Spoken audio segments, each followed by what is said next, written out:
straws. At the when the wind blows, it will topple. So do things right. And then we talked about see it, say it. We said see it, think it, say it, believe it, do it, and don't ever stop. Don't it's supposed to say don't ever stop, not ever stop. Don't ever stop. We did the analogy of the seed that you're planting. You have to see your vision, right? You got to think about it, but that's where most entrepreneurs stop, right? They're just like, they think about it, and their fear of failing stops them from going any further, right? So to get over that barrier, right, with the brain, you got to start saying it. And once you start saying it, it goes from your brain to your ears, and from your ears to your heart, right? And that's where your passion sparks. And it's kind of like the starting of the engine. Until then, it's just a sitting vehicle. But you also got to believe it, right? The belief is that that fuel that allows that vehicle to go. And then you have to do something, right? You got to step on the gas, and then that allows you to do something. So, and the key is just don't stop, right? You can do pit stops, to fill up, and some maintenance, but you don't want to stay in the rear view mirror when something goes wrong. You don't want to try to back up, because you're like, oh wait, I think I messed up. You want to continue to move forward, because eventually you will reach your prize. And then we did do the vision board exercise. And in the vision board exercise, we had a link to it in Canva. So Canva is one of those tools that we said, do it. It's free. So use it. There's a few tools out there that are free. And the thought is like, oh, you get hooked and you'll pay the minimum fee. But Canva is definitely one. That's great. But, at the very minimum on your vision board, you should have like, what's your purpose? What's your core values? Who do you serve? What's important to you now for your business? What's your North Star? So what's your vision that you're looking towards? And how are you going to invest in yourself? Because as a owner of the company, you've got to keep going, right? You can't have a driverless bus. I mean, well, technically you can. There's the autonomy, but your company needs you, so you have to figure out how do you continue to invest in yourself and sharpen yourself, and then how do you invest in your company, right? How do you continue to invest in your company? And so you can add so many other layers to this, but at the very minimum, you should have that, and you should keep it in front of you. And on there somewhere, if you have a family, you should have your family on there, because they're vitally important, like I said yesterday. And then you should have it up in your office. So if you have employees, they need to be able to buy into the vision because they're part of it. So they're a vital part of it. And we'll talk more about that when we get to the resource section, which is the next class. All right, and so we talked about this. I believe a lot in repetition, because if I repeat it, it gets, you're seeing it, you're hearing it. It'll get from your head to your heart, and then that will be part of how you do business as well. Again, I like to use analogies when you're looking at your vision. It's all about building staircases to get to your vision. So without systems, processes, it's just you and this vision, and you're trying to figure out, okay, how do I get there? And you kind of bumble your way through, right? Instead of a nice staircase, you end up building like a bunch of jagged mountains, and eventually you'll get there, but it's not efficient. It's not. It's painful, right? And it's painful for anybody going up that treacherous mountain or whatever you're trying to put together. But if you do it in a systematic way, which we're teaching you on this, then it's something that it's repeatable, reproducible, and safe, and it won't make people go crazy, right? So it's you know your mission, your vision, break it out into big phases or goals. And you say, okay, this is phase 1, phase 2, phase 3, phase 4. You make sure that you sequentially order it correctly, because you can't put phase 4 before phase 1, because phase 1 leads to 2, 3, 4.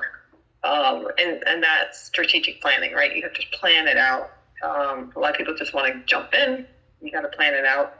the better you plan, right, then, the better the execution, right? And the less chance of risk, lack of compliance, if you don't plan properly, it can be very costly. It can be, it could cost, people can get very frustrated, your customers and your employees. And so, and then the little stairs, like we said, are little tasks. You want to have each individual task. And then each landing is a milestone. And as you're walking up, and you hit a milestone, you make sure you celebrate, and we're going to go over project plans today. But as you traverse up these stairs, of life, in your business, right, you have to understand, like, hey, you see here we have like little safety guardrails, right? But you have to figure out what does that look like for your company, right? What safety guardrails you have, what compliance, what resources, what systems, what tech do you need for every single step, right? And then once you get to the landing, that's huge. You went from here to here. Stop, celebrate with the team, right? Because those that are leaders, right? The leaders of the company, they just want to keep going. Like, let's keep going. But you got to understand, the people that work for you, they don't have the same mindset. They're all about like buying into a vision. They want to complete their work, but they're going step by step by step by step. You're seeing the big picture, right? But they're just like, yeah, I completed a step. Okay, yes. Okay, I guess I completed my step. Here's my Monday through Friday.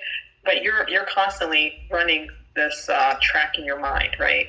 You're constantly running this track in your mind, but your employees, they're going step by step by step by step, and you have to respect that, and you have to encourage them along the way. And then when they hit a milestone, you all celebrate them, right? You celebrate because you couldn't get there without them.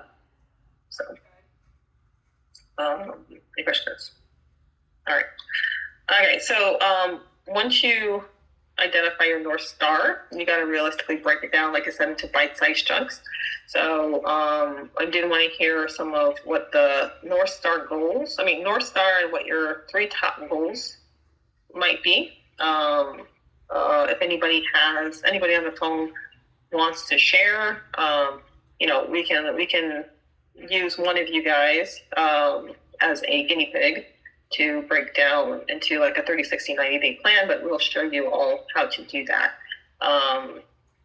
So we want to look at, what are your top 3 goals that you want done now? And then the next group is going to be, okay, what do you want in the near 12 to 18 months? And then what are the goals in the 1 to 2 years out? And you want to bucketize that, because like I said yesterday, if you try to do everything at once, you're not going to get anything done at all. Right? We try to be like, okay, I gotta get this, I gotta get that, and it's just not realistic. And you get bogged down, and then you get distracted, and then another business idea pops in your head. You're like, ooh, that looks great. Let me try to run down that rabbit, and nothing gets done. So you want to be very focused. And I'm talking from experience, so that's why I can teach from here because I've been here. So you want to be able to identify, how you get to where you're looking to go, and break into bite-sized chunks. And the honest to God truth is, like, you might develop like a 3-year, 5-year strategy, but it'll only really, really, really be good, like 3 to 6 months out, right? Because you're like, okay, I'm going to work this, but then as you look at your first 90 days, and then you recalibrate the next 90, right? Things are going to change, right? You might have identified resources that you need today, but then tomorrow, next week, a brand new feature might have dropped that like cuts, with AI, everything's just changed so rapidly. That cuts your project time in by 25%. Right, and then you realize, oh, if I implement this piece, I can save 25%. I can reallocate these resources. So you have to